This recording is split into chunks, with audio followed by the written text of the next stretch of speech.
இந்த காணொலியை சில நிமிடங்கள் ஒதுக்கி அனைவருமே பாருங்கள். முக்கியமான விடயங்கள் தொடர்பாக இதிலே பேசப்படுகின்றது. அதாவது நாடாளுமன்ற தேர்தலில் பலர் போட்டியிடுகின்றார்கள். அதிலே குறிப்பாக வைத்தியர்கள், விதிவிதையாளர்கள், சட்டத்தரணிகள் என்று பலரும் இந்த தேர்தலிலே களமிறங்கி போட்டியிடுகின்றார்கள். இவர்கள் எல்லாம் சேவை செய்ய போவதாக கூறுகின்றார்கள். இவர்கள் இருக்கின்ற துறை சார்ந்து செய்யாத சேவையை அவர்கள் நாடாளுமன்றம் சென்று செய்ய போகின்றார்கள். அப்படியானால் யாரை நாடாளுமன்றம் அனுப்ப வேண்டும் போன்ற பல்வேறுபட்ட விடயங்கள் தொடர்பாக இதிலே பேச இருக்கின்றேன். நான் நடராசா ஜெயகாந்தன். ஜேகே ரிப்போர்ட் எனப்படுகின்ற யூடியூப் சேனலை சப்ஸ்கிரைப் செய்து கொள்ளுங்கள். தொடர்ந்து எங்களுடன் இணைந்திருங்கள். இனி விரிவாக இந்த செய்தியை பார்க்கலாம். அதாவது இந்த நாடாளுமன்ற தேர்தலில் வடக்கு கிழக்கு உட்பட பல இடங்களிலும் பலர் களமிறங்கி இருக்கின்றார்கள். அதிலே முக்கியமாக சட்டத்தரணிகள், விதிவுரையாளர்கள், வைத்தியர்கள் என்று பலர் இந்த தேர்தலிலே களமிறங்கி இருக்கின்றார்கள். நாங்களும் சொல்லுகின்றோம் என்னவென்று சொன்னால், படித்தவர்கள் அரசியலுக்கு வர வேண்டும் என்று கூறுகின்றோம். படித்தவர்கள் என்பதற்காக அனைவரையும் நாடாளுமன்றம் அனுப்ப முடியுமா என்கின்ற கேள்வியும் இருக்கின்றது. எனவே சமூக சிந்தனை என்பது ஒரு முக்கியமாகின்றது. அப்ப இதுலதான் ஒரு விடயத்தை சொல்லுகின்றேன் என்று சொன்னால், உண்மையிலே இந்த வைத்தியர்கள், சட்டத்தரணிகள், விரிவுரையாளர்களுக்கெல்லாம் சமூக சேவைதான் நோக்கம் என்று இவர்கள் சொல்லுவதாக இருந்தால், உண்மையிலே இவர்கள் செய்கின்ற அந்த வேலையில் செய்யாத சமூக சேவையை நாடாளுமன்றம் சென்று செய்ய முடியாது என்பதுதான் யதார்த்தமான உண்மை. உண்மையிலே வைத்தியர்கள் கடவுளுக்கு நிகராக பார்க்கப்படுபவர்கள். இந்த வைத்தியர்கள் அவர்கள் வைத்தியசாலையில் பணியாற்றுகின்ற போது சரியாக பணியாற்றுகின்றார்களா? அந்த நேரத்திற்காக நின்று அங்கு பணியாற்றுகின்றார்களான்னு கேட்டால் இல்லை. தனியாக ஒரு கிளினிக் வைத்து அந்த கிளினிக்கு சென்று அங்கு காசு வசூலித்து இவ்வாறு பல செயற்பாடுகளில் ஈடுபடுகின்றார்கள். தங்கள் வேலையை, சம்பளத்துக்குரிய வேலைகளை கூட இவர்கள் செய்வதில்லை. இதனை தாண்டி உண்மையிலே இவர்களுக்கு இந்த சமூகம் மீது அக்கறை இருக்குமாக இருந்தால் அவர்கள் அந்த வைத்திய துறையில் இருந்து கொண்டே பல சேவைகளை செய்யக்கூடிய வகையில் இருக்கும். அந்த வேலையை சரியா செய்தாலே மக்களுக்கு பெரும் சேவையாக இருக்கும். ஆகவே அப்படி ஒரு சேவையை விட்டுட்டு நாடாளுமன்றம் போய் யாராலும் பெரிய சேவையை செய்துவிட முடியாது என்பதுதான் என்னுடைய கருத்தாக இருக்கின்றது. நீங்களும் இது தொடர்பாக யோசியுங்கள். அதேபோல இன்னொரு கேள்வியும் நீங்கள் கேட்பீர்கள், ஓய்வு பெற்றிருந்தால் என்ன செய்வது? ஓய்வு பெற்றால் பிறகு அவர்கள் சமூக சேவைக்கு வருகின்றார்கள் என்று கூறுவீர்கள். ஓய்வு பெற்றால் பிறகு எங்காவது சென்று இந்த முகாம்கள், அதாவது மருத்துவ முகாம்களை நடத்தலாம், அல்லது மருத்துவங்கள் தொடர்பான ஆலோசனைகளை வழங்கலாம். இப்படியான வேலைகள் எல்லாம் செய்யலாம். நாடாளுமன்றம் போய்தான் சேவை செய்ய வேண்டிய அவசியம் இல்லை. அதாவது இவர்கள் சேவைதான் எங்கள் நோக்கம் என்று சொல்லுகின்ற போது நான் இந்த கருத்தை முன்வைக்கின்றேன். அதே போலதான் இந்த விதிவுரையாளர்கள் அல்லது ஆசிரியர்கள், இவர்கள் தாங்கள் கற்பிக்கின்ற போது சரியாக அந்த வேலையை செய்தாலே நல்ல ஒரு சமுதாயம் உருவாகும். அதனை தாண்டி பணம் வாங்காமல் மாலை வகுப்புகளை நடத்தலாம், அல்லது இதர வகுப்புகளை நடத்தலாம். பல்வேறு வழிகளில் ஒரு படித்த சமுதாயத்தை உருவாக்கலாம், நற்பண்புகள் கொண்ட ஒரு மாணவர்களை உருவாக்கலாம், இளைஞர்களை உருவாக்கலாம், எதிர்கால தலைவர்களை உருவாக்கலாம். கல்வி போன்ற ஒரு சேவை இந்த உலகத்தில் இல்லை என்று சொல்லலாம். அந்த வகையில் ஒரு முக்கியமான சேவை இந்த கல்வி சேவை.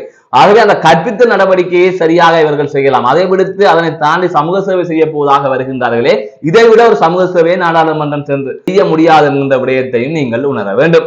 அதே போலதான் சட்டத்தரணிகள். இந்த சட்டத்தரணிகள் முக்கியமானவர்களாக இருக்கிறார்கள். இன்று இலங்கையில் இருக்கின்ற அனைத்து பிரச்சனைகளுக்கும் நீதிமன்றத்தின் ஊடாக தீர்வை பெறுவதற்கு முயற்சிக்கலாம். அவ்வாறு முயற்சிக்கின்ற பட்சத்தில் ஒரு குறுகிய அளவு பிரச்சனைகளையாவது தீர்க்கக்கூடிய வகையிலே இருக்கும்.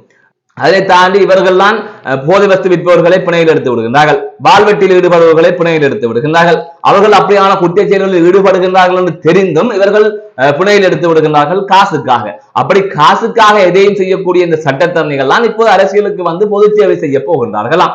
அதனை தாண்டி இந்த சட்டத்தரணிகள் எல்லாம் ஒன்றாக இணைந்து, உதாரணத்திற்கு தமிழ் தேசிய மக்கள் முன்னணியில் இருக்கின்ற சட்டத்தரணிகளாக இருக்கட்டும், அல்லது ஏனைய கட்சிகளில் இருக்கின்ற சட்டத்தரணிகள் ஆகட்டும், அனைவருமே ஒன்றாக இணைந்து ஒரு தமிழ் தேசியம் சார்ந்த விடயங்களுக்காக, தமிழர் பகுதியில் இருக்கின்ற பிரச்சனைகளுக்காக ஒவ்வொரு வழக்குகளை தாக்கல் செய்து அதற்காக வாதிட்டாலே அவர்கள் பெரிய ஒரு சமூக சேவையை இந்த சமூகத்துக்கு வழங்கிட முடியும். ஆனால் அதனை விடுத்து நாங்கள் நாடாளுமன்றம் செல்ல போகின்றோம் என்று சொன்னால், அதாவது சேவை செய்ய போகின்றோம் என்று சொன்னால், இதெல்லாம் நம்பக்கூடிய வகையிலா இருக்கின்றது என்கின்ற கேள்வியை நீங்கள் உங்களுக்குள்ளே கேட்டுக்கொள்ளுங்கள். அப்படி என்றால் யாரைத்தான் அனுப்புவது? நீங்கள் அனைவர் மீதும் இப்படி ஒரு கதையை சொல்லுகின்றீர்கள், அல்லது குறைகள் மாறி சொல்லுகின்றீர்கள். அப்படி பார்த்தால் நீங்கள் யாரை அனுப்பலாம் என்று நீங்கள் சொல்லுகின்றீர்கள். உண்மையிலே நான் சொல்ல வருகின்ற கருத்து என்னவென்று சொன்னால், இவர்கள், அதாவது பேராசிரியர்களாக இருக்கட்டும், வைத்தியர்களாக இருக்கட்டும், சட்டத்தரணிகளாக இருக்கட்டும், அல்லது ஏனைய கல்வி சார்ந்த முக்கிய பதவிகளில் இருந்தவர்களாக இருக்கட்டும், இவர்களுக்கெல்லாம் இயல்பாகவே ஒரு பாதுகாப்பு இருக்கின்றது. சட்டத்தரணிகளுக்கு இங்கு பாதுகாப்பு இருக்கின்றது, வைத்தியர்களுக்கு ஒரு பாதுகாப்பு இருக்கின்றது, ஆசிரியர்களுக்கு பாதுகாப்பு இருக்கின்றது, பேராசிரியர்களுக்கு பாதுகாப்பு இருக்கின்றது. எதற்காக இதெல்லாம் இருக்கின்றன சொன்னால் அவர்களுக்கான சங்கம் இருக்கின்றது. அதனை தவிர இந்த வைத்தியர்கள், சட்டத்தரணிகள் போன்றவர்கள் இந்த சமூகத்தில் கவனிக்கத்தக்க வேண்டிய இடத்தில் இருக்கின்றார்கள். அவர்கள் ஒரு விடயத்திற்காக போராடுகின்ற போது அவர்களுக்கு எதிராக வருகின்ற பிரச்சனைகளை அவர்கள் இலகுவாக சமாளிக்கக்கூடிய வகையில் இருக்கும், அவர்களால் அதை முறியடிக்கக்கூடிய வகையிலே இருக்கும். ஆகவே இப்படியானவர்கள் சமூகத்திலே ஒரு வளர்ச்சி அடைந்தவர்களாக, ஒரு முக்கியமானவர்களாக கருதப்படுகின்றார்கள். எனவே அவர்களை பிரச்சனைகள் நெருங்குவது மிகவும் கடினமான ஒரு விடயமாக இருக்கும். ஆகவே இவர்கள் அந்த துறையிலிருந்து சமூக சேவைகளை செய்யலாம், அப்ப ஆகவே இவர்களுக்கு எந்த பிரச்சனையுமே வரப்போவதில்லை.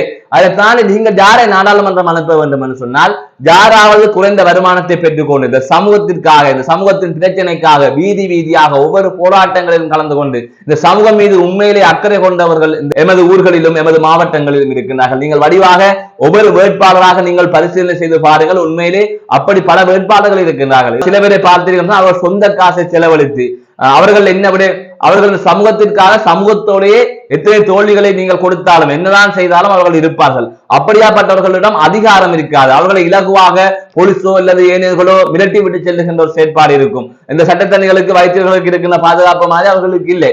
அப்படியானவர்களுக்கு நீங்கள் ஒரு அதிகாரத்தை கொடுக்கின்ற போது அந்த அதிகாரம் அவர்களுக்கு ஒரு பலமாக இருக்கும் இந்த மக்கள் சேவையை தொடர்ந்து முன்னெடுத்து செல்வதற்கு. அப்படியான ஒரு விடயத்தை தான் நீங்கள் யோசிக்க வேண்டுமே தவிர, ஏற்கனவே நல்ல பதவிகளில் இருப்பவர்களுக்கு, ஏற்கனவே அதிகாரத்தை அனுபவித்துக் கொண்டிருக்கின்றவர்களுக்கு மீண்டும் நீங்கள் அதிகாரத்தை கொடுப்பதன் ஊடாக இந்த தேர்தலில் நீங்கள் எதையுமே பெற்றுவிடப் போவதோ இல்லை பார்த்துவிடப் போவதோ இல்லை. ஆகவே இது தொடர்பாக நீங்கள் சிந்திக்க வேண்டும், சிந்தித்து வாக்களிக்க வேண்டும் என்பதுதான் எனது கருத்து. மீண்டும் ஒரு காணொலி சந்திக்கின்றேன். நான் நடராஜ் அஜயகாந்தன்.